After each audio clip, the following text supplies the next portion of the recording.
A taste for the ancient, a desire to learn about the history of our predecessors, has always enlivened people's minds. The ancient Greeks and Romans also loved to study their forefathers. Their attention was focused on the cultures and cities of the 2nd and 3rd millennia BC.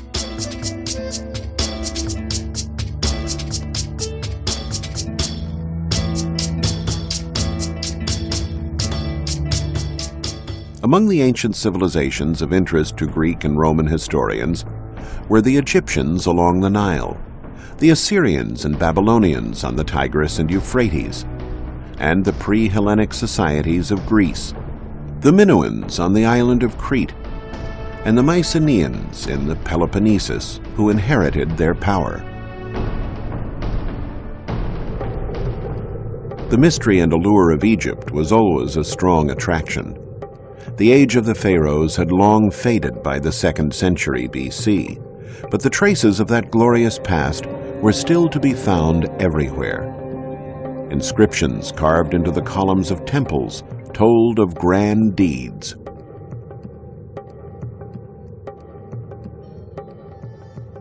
Historians were fascinated with the story of the great Egyptian pharaoh Thutmose III, inscribed into the columns of the temple at Karnak. Thutmose had organized a great military campaign to conquer the Near East in the 15th century BC.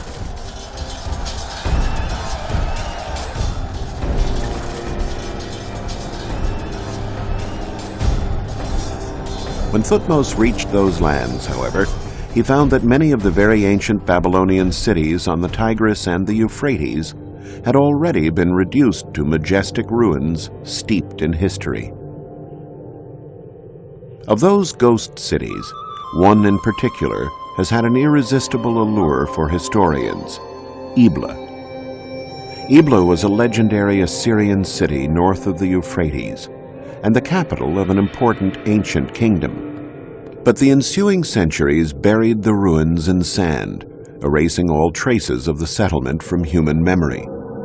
Apart from the inscription at Karnak, all that had remained of Ebla was a citation in the Bible.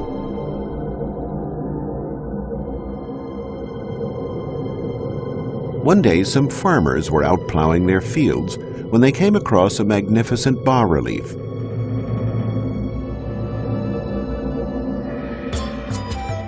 The news attracted an Italian archaeological team who unearthed pottery, elaborate utensils, and the torso of a statue bearing a votive inscription that clearly specified the name of the city. Ebla had been restored to existence.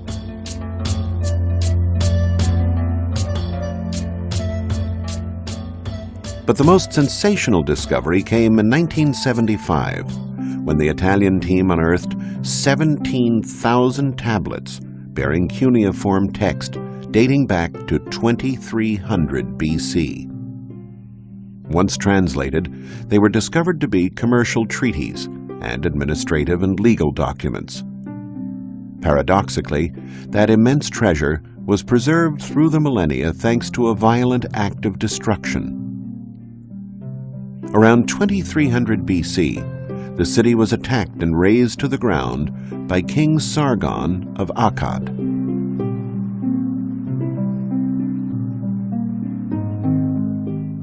The tablets had been stored neatly on shelves in the archives of the royal palace.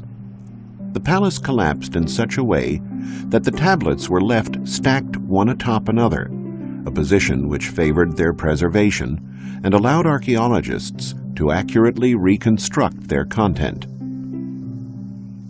Ebla was a flourishing commercial center in ancient Syria, and its king was a rich merchant. Commerce was so important to the king that caravans leaving for the Orient or for the Mediterranean were invited to lodge in the royal palace.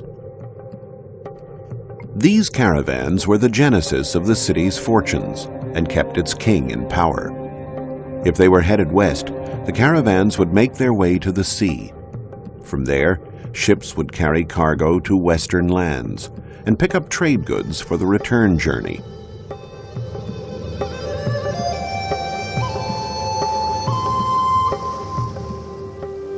Some of the goods that traded hands included fine pottery and art, but also much-needed metals for weapons and armor. Sailing the Mediterranean at that time, however, was a great risk.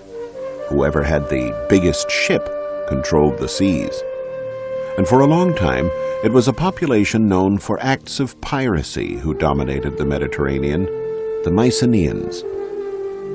Between Mycenaean Greece and the Orient, there was a city that preyed on ships traveling along the Hellespont toward the Black Sea, the legendary Troy. The Mycenaeans fought a war against this city that has captured the imagination of historians and generations of students.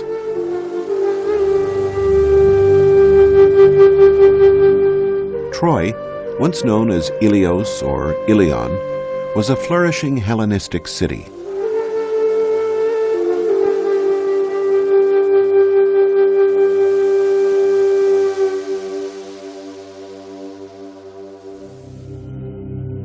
It was also one of the greatest mysteries challenging archaeologists. Many dedicated long years of their lives searching for it, lured by the fabulous treasures it promised.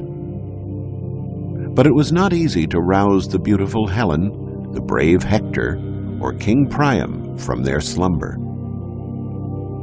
Troy, the city whose siege was described so eloquently in perhaps the world's most famous book, Homer's Iliad, could have been anywhere. In 1868, a dilettante German archaeologist, Heinrich Schliemann, decided to invest the money he had earned in the import-export business to pursue his lifelong dream, to discover the places where the heroes of his youth, the heroes of the Iliad, had fought. The Iliad was certainly not a scientific treatise. Before being committed to writing around the 5th century BC, it had been handed down through generations by way of oral tradition and referred to events that had happened hundreds of years earlier. Yet Schliemann decided to put his faith in the text. Many archaeologists were hunting for Troy, and they looked for it on this hill, known as Bunarbashi, in an area between the Turkish cities of Çanakkale and Aegean. Schliemann, however, was not convinced by that location. He combed the Iliad in search of clues. Homer mentioned two rivers, the Scamander and the Simoentia. The battles among the Homeric heroes took place around a fortified citadel built on a natural rise. They may have been figments of the author's imagination, but Schliemann chose to believe them. This hill, Hisarlik, was quite similar to the Homeric description. It was here where Schliemann began digging, and in the end, it was here where he found Troy.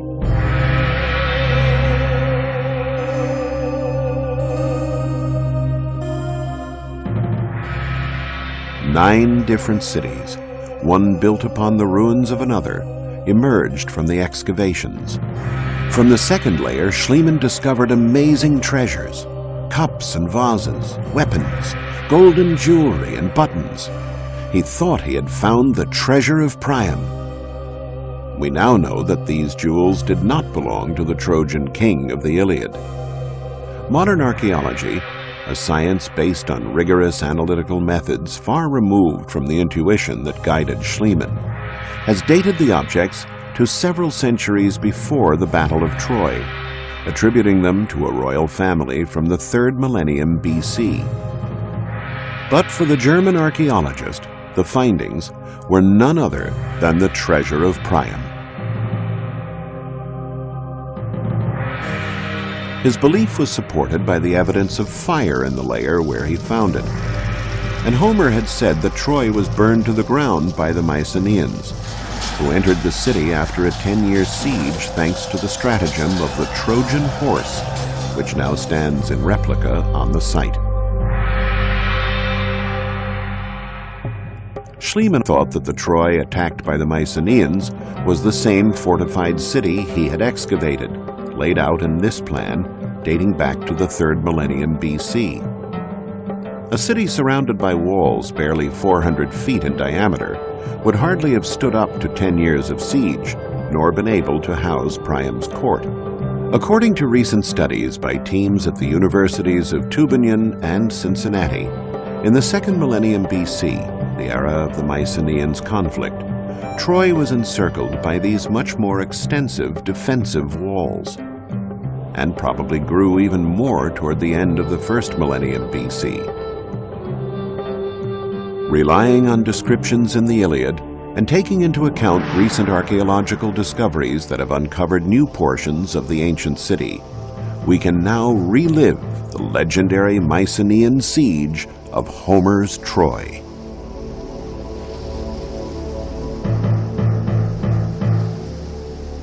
This is what the Mycenaean soldiers would have seen when they landed in force from the sea to challenge the city.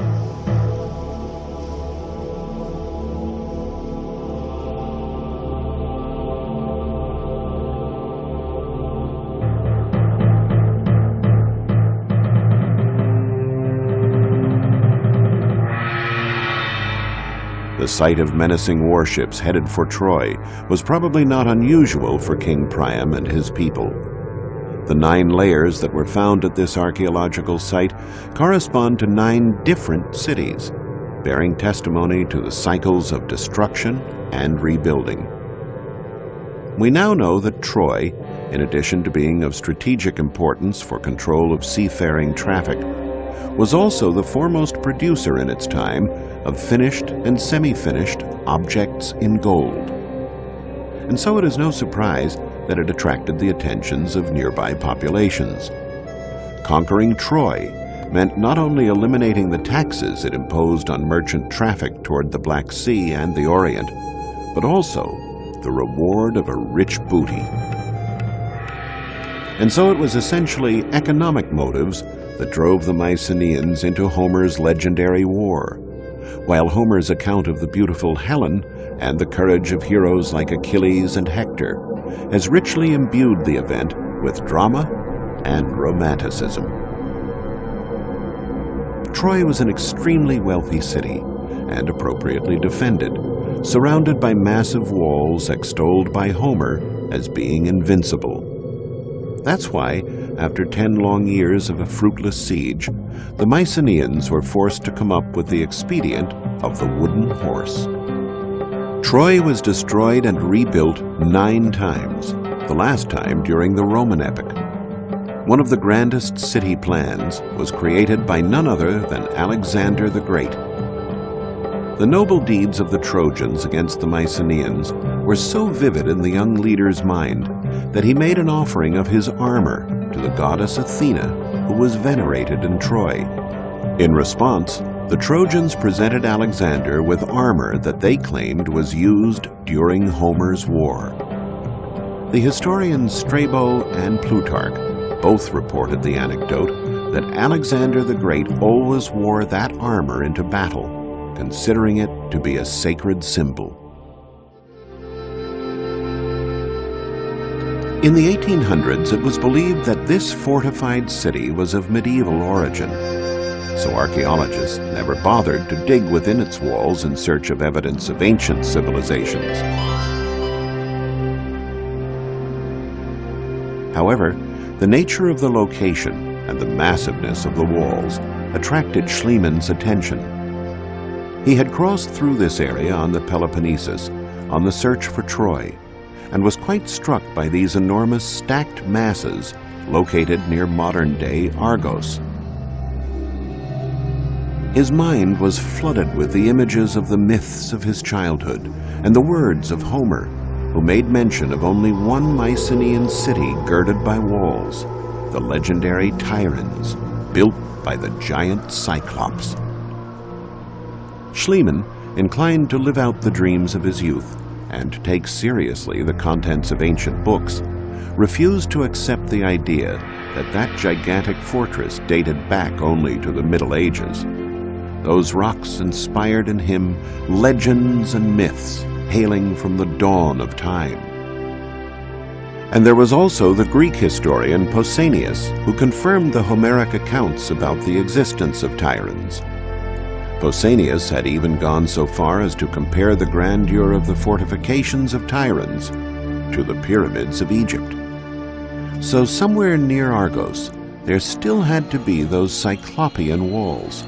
Such a grandiose monument could not have simply vanished into thin air. And once again, the excavations vindicated Schliemann. At the top of the citadel, the ruins of a marvelous palace were found, with frescoes in Minoan style dating back to the 2nd millennium BC. It was the fortress of Tiryns. And once again, a destructive war was the reason for the preservation of all that beauty. The upper floors of the palace, collapsing onto those below, had filled the frescoed rooms with debris. The fire set by the invaders then melted the bricks, creating a sort of shell that preserved the remains of the palace. But who were the powerful invaders able to destroy such a powerful city protected by these imposing walls? Historians discovered that the winners of this epic victory were the Dorians, a people from the north who settled in Greece after driving out the Mycenaeans. The secret of their power? Their weapons were made of iron, a material unknown to the Mycenaeans, who fought with more brittle bronze weapons. The strength and audacity of Achilles' heirs availed them little. Their swords shattered as soon as they touched those of their enemies.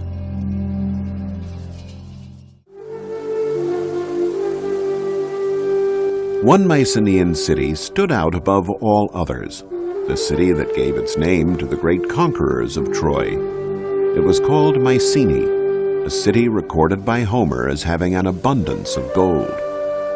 Its monumental gate, overlooked by 2 lions, still inspires awe.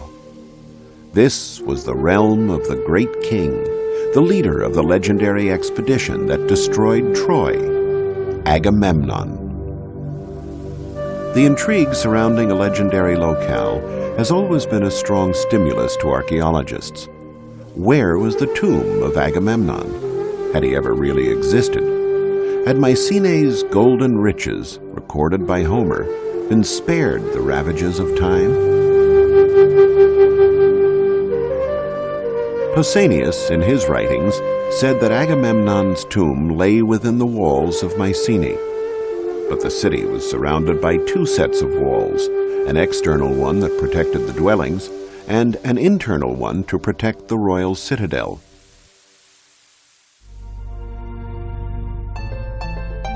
The search, carried out within the external walls, proved vain until Schliemann arrived on the scene.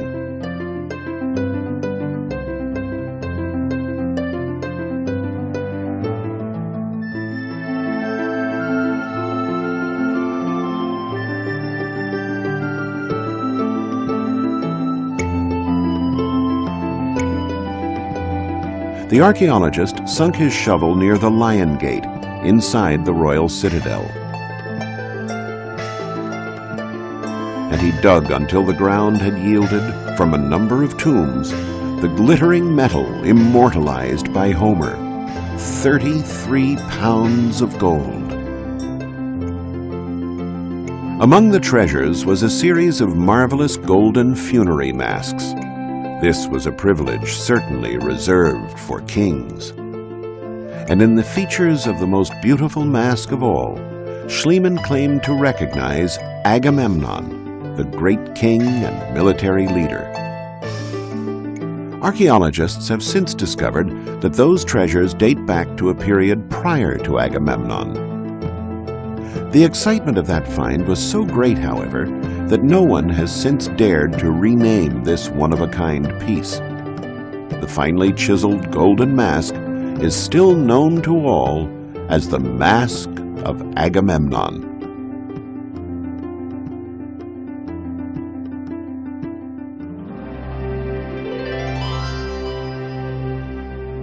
Schliemann had reached the heart of the Mycenaean civilization, the legendary home of its great king.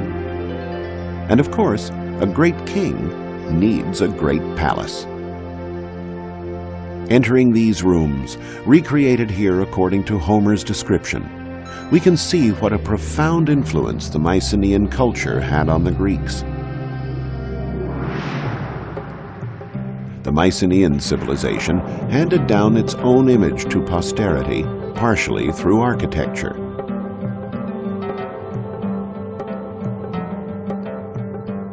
This room with the hearth in the center, called a megaron, the heart of the palace, became the model for the most typical of the Greek buildings, the temple. The king's house thus became the house of the gods. Mycenae was a city of which legends were made, as was Tiryns and the incomparable Troy. The legends and the mythic heroes that accompanied them would have remained only that, pure fiction, if not for modern-day heroes like Heinrich Schliemann, men who follow their passions, pursuing a knowledge of humanity that enriches us all. We lay bare the paths of civilizations of heroes that came before, for a better understanding of the possible hero who sleeps within us all.